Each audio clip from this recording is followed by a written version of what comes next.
Absolutely no introduction, but you're going to need a lot of preparation. So I ask you just to take a deep breath and welcome Nick Kittle to the stage.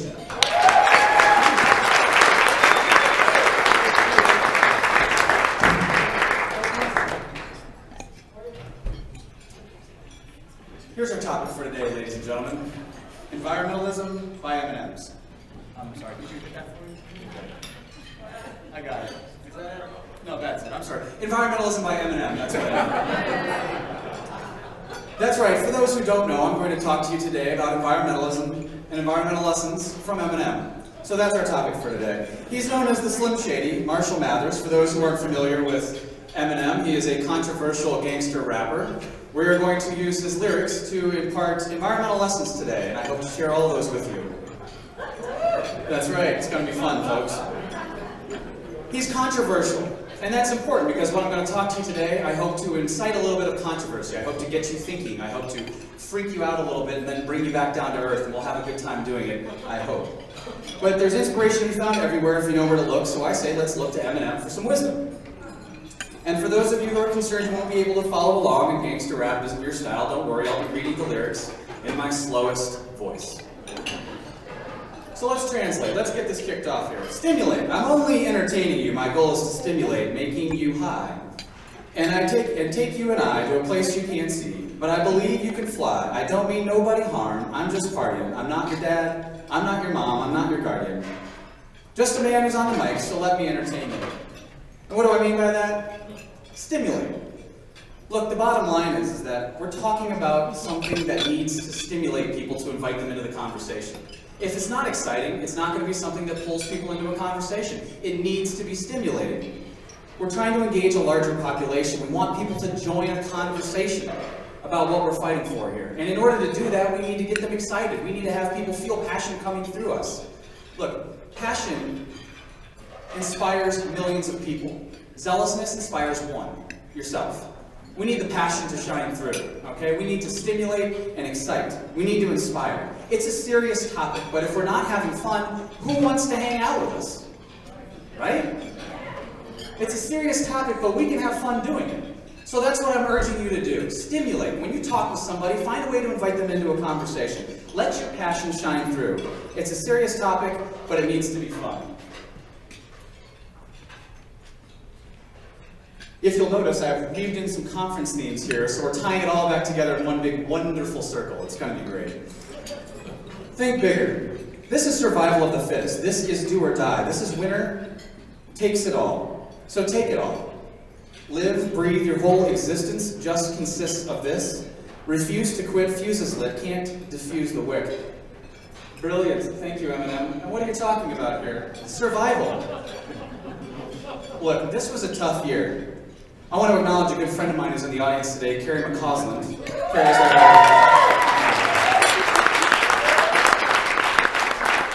I had the great privilege of having a wonderful partner in crime for so many years, and Carrie has come back to join us for this because, again, we're a family, right? So, Carrie, welcome home. Thank you. Right on. But it's a tough year, right? And I think a lot of us have felt a little bit deflated. We've suffered some defeats on the sustainability movement front. And I think that's been hard for a lot of us to work through. And I want to talk about how this looks going forward.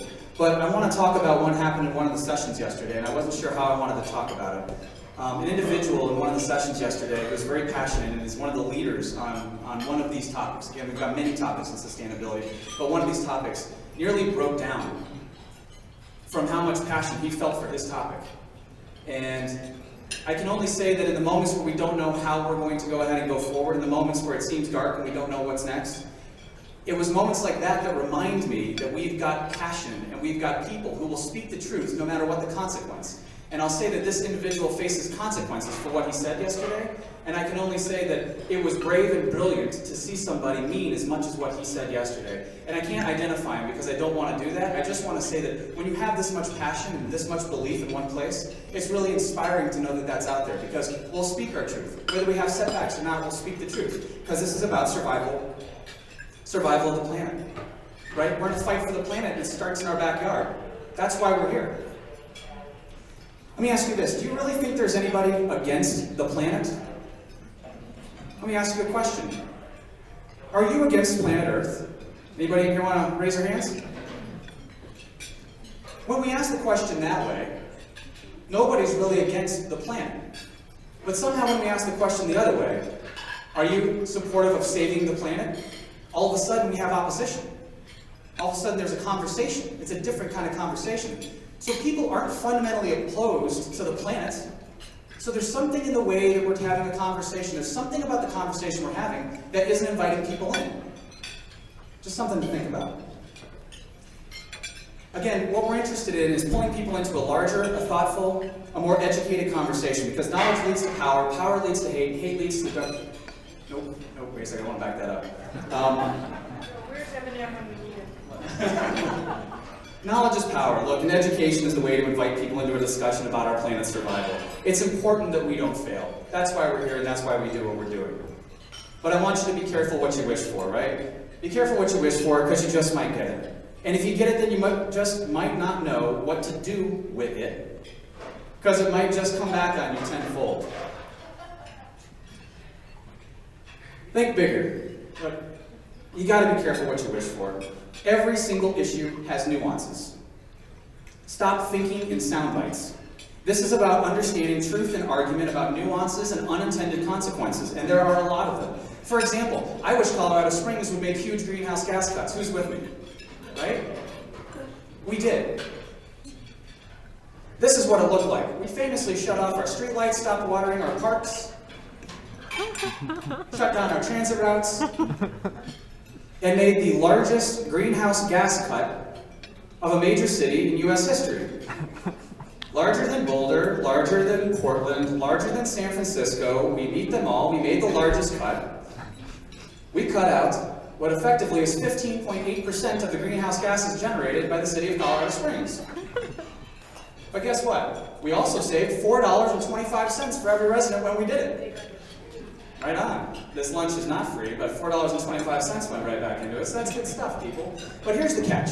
We turned the streetlights back on. We started the transit buses back, and we started watering our parks. Why? Because it didn't support our people. It's not bottom line thinking. This was not a sustainable model. So we made the single largest greenhouse gas cut, but it wasn't a sustainable cut. You need to be careful what you wish for. Here's another example. Nerd talk ahead. This is the ozone layer. Ozone's created when oxygen molecules break apart in the upper atmosphere, then they bond with another oxygen molecule, you get O2 plus another O, you get O3, that's ozone as a result of that. The ozone layer is a thin protective layer that protects us from ultraviolet. The problem with ozone is it's a very unstable compound, right? So in the 1920s, something called Cfcs Chlorofluorocarbons were invented. Essentially, these CFCs found a nice pocket to hang out, and that was over the Antarctic. They would store themselves there over winter, and then they would turn around. As the sun hit, the chlorine molecules would separate. They would attach themselves to the O molecules, and then as a result of that, you would separate, destroy the ozone layer, and the CFCs were destroying our atmosphere. And so we had an environmental crisis on our hands. That disturbing discovery, the loss of 65% of the ozone layer over the Antarctic, led to something called the Montreal Protocol of 1987, one of the greatest environmental triumphs ever. And here's what's exciting about that. The pact to phase out the use of CFCs and to restore the ozone layer was eventually signed by every country in the United Nations. Impending environmental disaster created the first UN treaty to achieve universal ratification. The first time every single member of the UN signed a treaty that was related to an environmental cause. That's kind of exciting. But it took environmental catastrophe to get everybody on the same page. The treaty worked. The ozone hole over the Antarctic is 6% smaller since 1990, and it's repairing itself every year. But here's the fascinating part of this wonderful success. As it stitched itself back together, it's created an increase in the localized rate of climate change over the Antarctic. To put it quite simply, by closing up the ozone layer, we've actually increased the rate of climate change over the Antarctic. Everything has an unintended consequence. When we think about these things, we need to be thinking bigger about what's happening. So, fascinatingly enough, environmental catastrophe created the first time universal anonymity in the United Nations, but at the same time, it did exactly what it was intended to do and increase the rate of climate change. Just something to think about. So again, thinking bigger. Look, if you had one shot or one opportunity to seize everything you ever wanted, one moment, would you capture it or let it slip? Yo. I was playing in the beginning, the mood all changed. I've been chewed up and spat out and booed off stage, but I kept rhyming and stepped right into the next cipher. Best believe somebody's paying the Pied Piper. How much does it feel like this sometimes where we're getting booed off stage, right? Sometimes it feels like this. It can be hard. But I want you to lose yourself, and here's what I mean by this. We cannot think bigger if we're just waiting for the next chance to speak. Lose yourself. Take a minute and give up what you think you know and invite a larger conversation. It's okay to be wrong. It's okay not to know it all. We heard Dr. Shockley Zalabak talk about that. It's those questions, it's the whys and the whats that we don't know the answer to that lead to better thinking, to a higher level of thinking. It's okay to change your mind because you got more educated. That's okay to say I'm wrong. Trust me, I say it a lot. It's okay.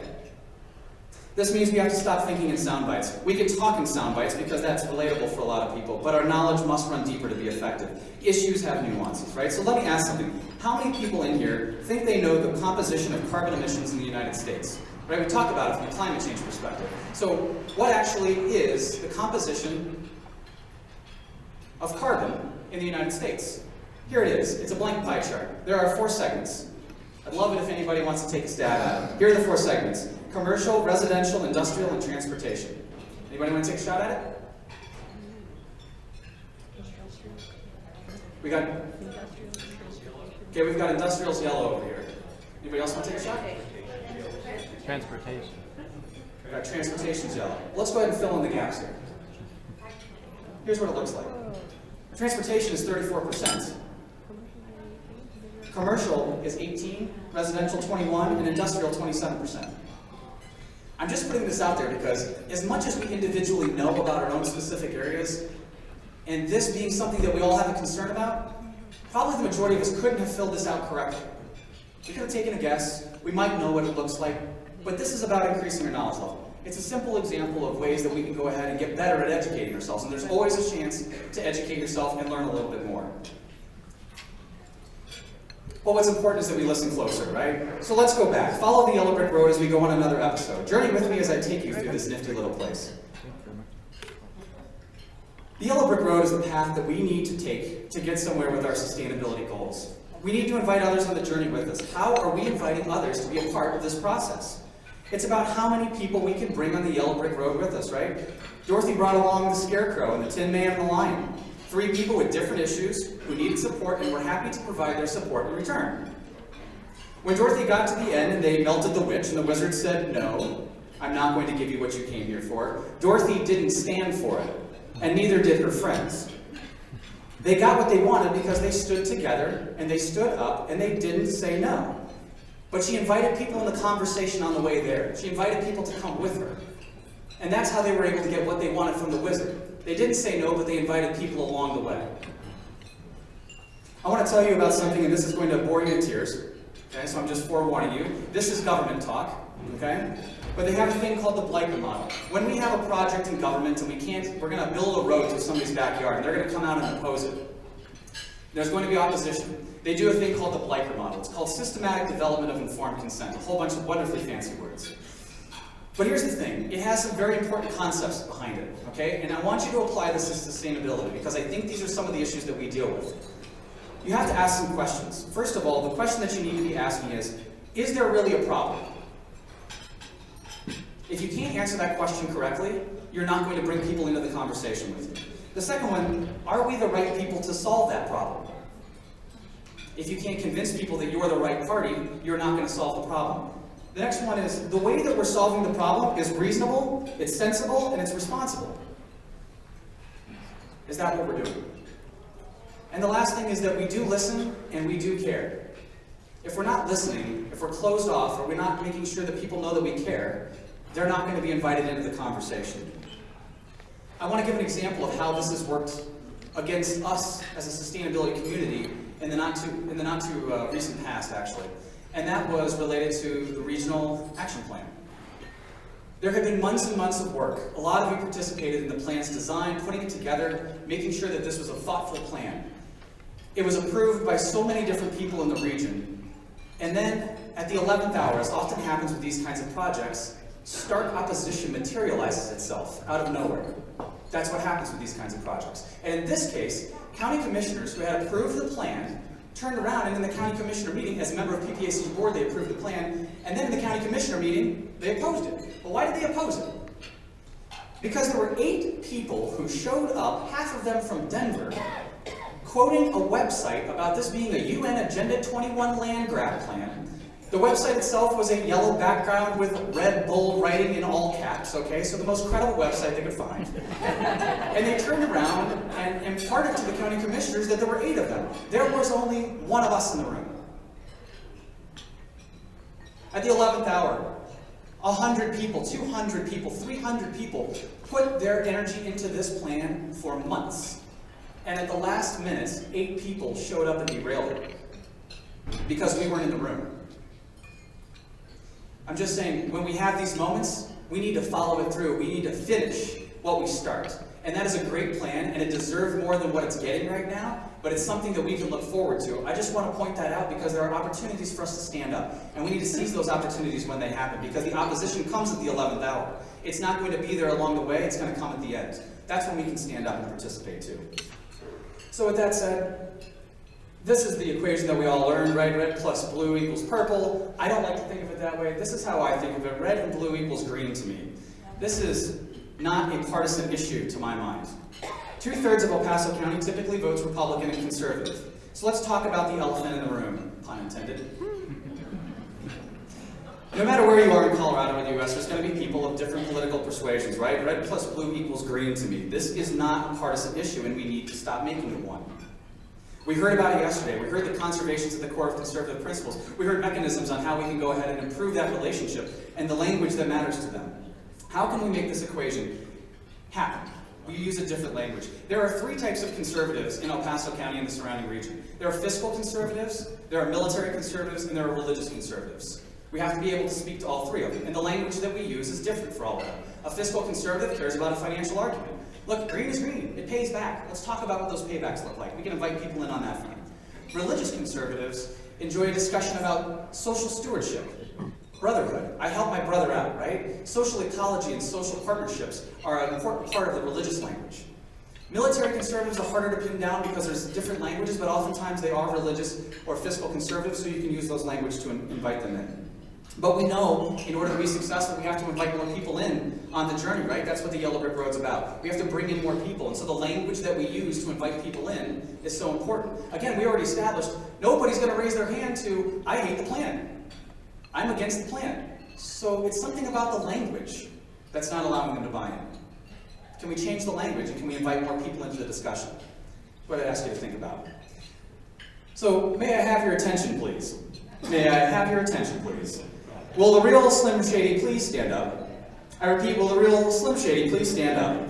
We're going to have a problem here because I'm Slim Shady, yes, I'm the real Shady. All you other Slim Shadys are just imitating. So won't the real Slim Shady please stand up? Please stand up. Please stand up.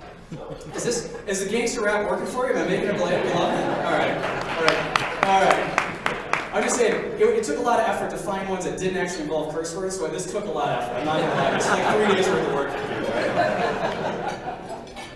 So let me talk about the real Slim Shady and what I mean by this.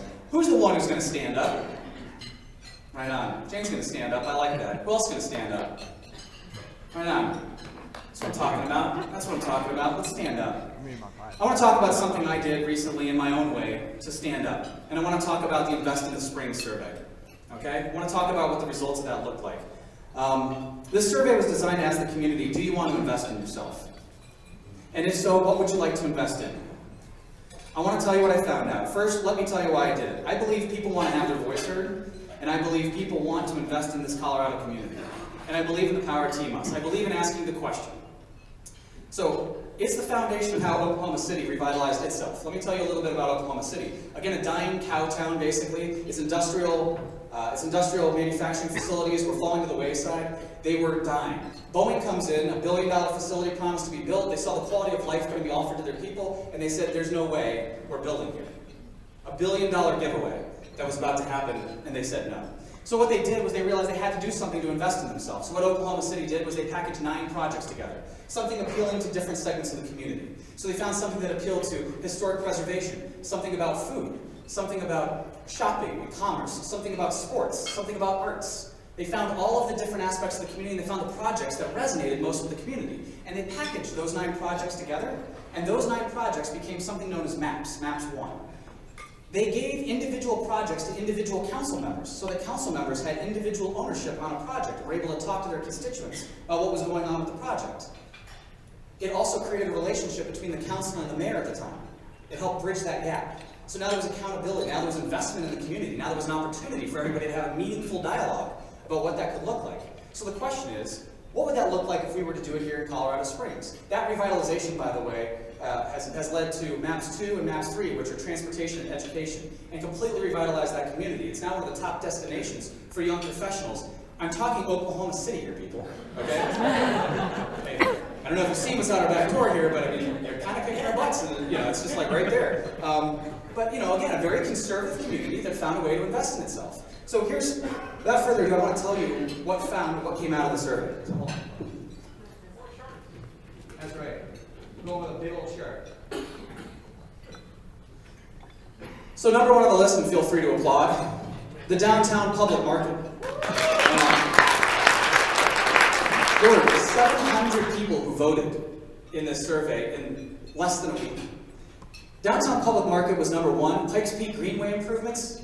Implement the bike master plan. Number 3, Manitou incline improvements. The streetcar system. Science Museum, Ring the Peak, Children's Museum, revitalize the City Auditorium, redesign Acacia Park, 1% for the arts, the Olympic Museum, and the downtown SkySock Stadium. I'm stopping there because that's number 10. You can come up and read the rest of the list later. But what it shows is that there's a lot of support in the community. What 700 votes told me is that there's an interest in the question being asked. The answer itself isn't necessarily what matters. You may not like the results of this. I'll tell you, people were opposed to the question being asked. That's the problem. The question needs to change. We need to ask the right questions, and that changes the way the conversation works. I want to show you, if you dig a little bit deeper, what else happens here, okay? Because I'm a data nerd. I mean, I talked to you about the ozone layer for a little bit. That's why we like you. So here's something else, okay? So the question is, if our city were to invest in its future by funding specific projects through a short-term tax initiative, what are the top 5 projects, or less, you would support most? So now we turn these into points, right? Because a 5th place vote is not the same as a 1st place vote. So we say a 1st place vote is worth 5 points, 2nd place vote 4 points, and so on, right? And so now we have total points. Total points didn't really change the order too much. Top of the list, still the downtown public market. Applause. Top of the list, broad-based community support. We really had it. But here's an interesting one for you. What if you were to take the total number of points divided by the total number of votes? That tells you a power ranking. So if somebody did vote for something, how strongly they felt about it. How often it was their first or their second vote. Because if you feel strongly about something, you're likely to support it come initiative time. And so that's what these rankings represent, what the overall rankings were on these. But here's the interesting thing. These yellow bars are the top 5 of the power rankings. And they're not the same as the top 10 projects. So this gets interesting. The number 1 power ranking goes to the Manitou incline. If you voted for the incline, you really love the incline. Right? The other ones on the list, again, the downtown public market, scoring incredibly high. The Pikes Peak Greenway improvements, not a shocker, right? Manitou incline, the Children's Museum, and the downtown SkySock Stadium. That's interesting to think about. The SkySock Stadium, for as much as that has been a part of the City for Champions and been a point of controversy, people do feel really strongly about that when they do feel strongly. So I just give this as food for thought, because if we listen closer, we can find different answers. If the City for Champions proposal, and I'm just throwing this out here, had included the Manitou incline, amenities to go at the Manitou incline, and possibly the Cog Railway had included some of that, Would it have gotten broader-based support? I don't know. But I'm just putting it out there as food for thought. We need to listen closer. There are different questions to be asked. In a lot of cases, we're afraid of the question. The question changes the conversation, and that's what we really need to get behind, is asking us to change that conversation. I think I'm skipping ahead here.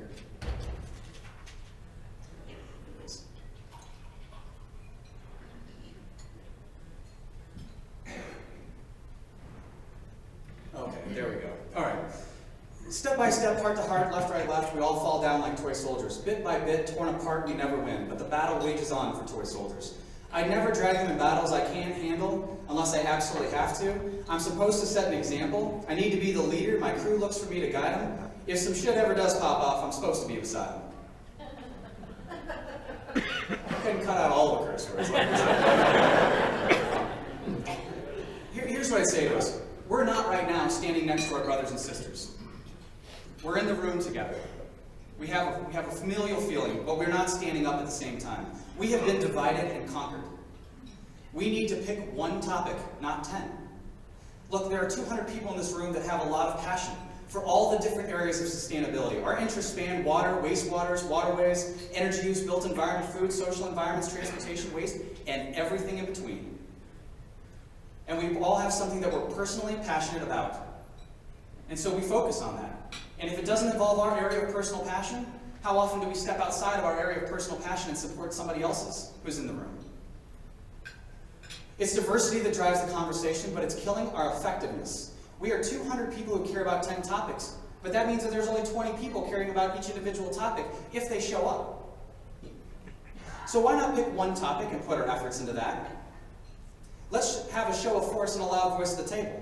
Let's have one of education and expectation. Let's have that voice at the table. Let's, instead of speaking with a microphone, speak with a megaphone. Let's speak a little bit louder. And we do that by working together. It's why I asked you to put one of 3 topics on your name tag. There are 20 topics in the room here represented by your personal passions. There are 3 that we have the chance to make a difference on right now. So I want to ask you, how many of you did your homework? Raise your hand if you did your homework. Okay. Shame on some of you. A lot of incompletes in the class today. But look, let's stop being toy soldiers. How many of you asked another person why this one between a bike plan, stormwater, public market, right? So let's do a quick exercise. Who put down as their top issue? Out of those 3, stormwater. Okay? Great. How about bike plan? Okay, great. And how about the public market? Right on, okay. I think you can get a sense in the room of where some of this is moving at. I want to tell you about the opportunities for you to stand up and stop being a toy soldier, okay? I want to tell you about the opportunities for us to stand up and make a difference, for us to go ahead and have change be a part of what we're about. Next week on November 6th is the next chance for public input on stormwater and its impact to our community. That's happening at Cheyenne Mountain High School, okay? This is about a more sustainable community, a safer community, protecting natural resources like our waterways and habitats. I want to be very clear about this. I used to run public works for the city of Colorado Springs. I've seen the stormwater damage firsthand. There is only one viable stormwater solution being put forth. It is the regional plan. That's the only viable one. We need to play as regional players, and you need to show up. We need to show up and have our voice heard about that. Because the great damage would be if we get to November and we're still fighting about what's the right way to fund stormwater, and we don't fund stormwater at all. End the rain tax stopped stormwater. A misinformation campaign stopped stormwater. We're the only city in Colorado that doesn't have a stormwater fee. But we're not as ashamed as we should be. Because we're allowed to go ahead and be misled by misinformation. We need to get down to one plan. We need to support that plan. We need to vote for that plan, and we need to have our voices heard. November 6th, you can have your voice heard.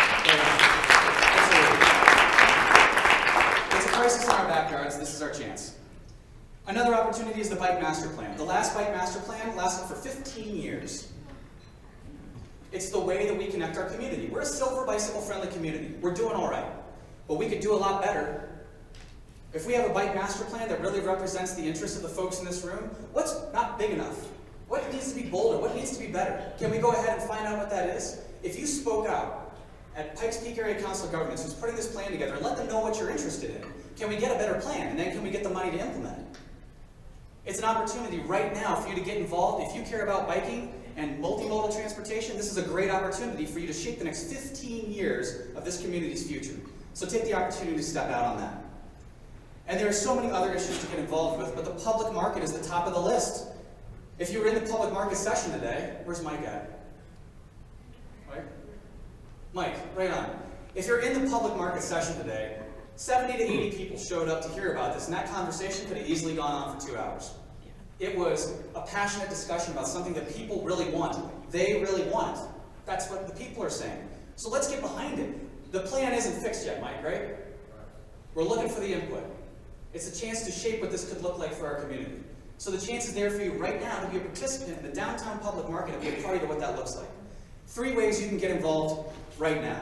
So let me say that again. Let me repeat the last 3 verses. I'm supposed to set an example. I need to be the leader. My crew looks for me to guide them. If some shit ever does pop off, I'm supposed to be beside them.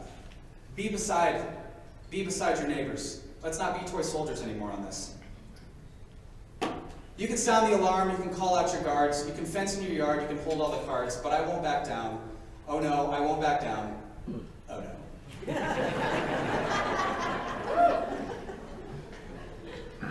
Look, fight smarter. Be resolute, be sincere, be constant. Invite more people into the conversation and don't back down together. Continue to have a presence that's known. Be a Slim Shady who stands up.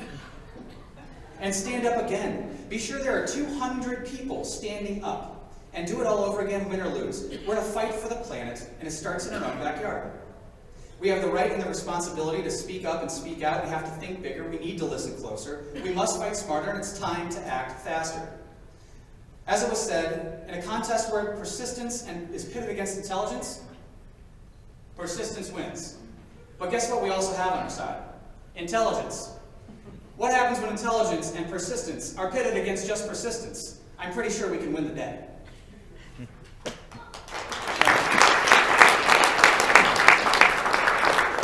And so my music can be slightly amusing, and you shouldn't take lyrics so serious. It might be confusing. Just trying to separate the truth from entertainment. It's stupid, ain't it? I get sick of trying to explain it. See, I could sit and argue with you, but it goes beyond just being a snot, pointy-nosed bleach blonde. Because I came here to uplift, let your woes be gone. If it's not fun, if it's not stimulating, if it's not inviting, we're not doing it right.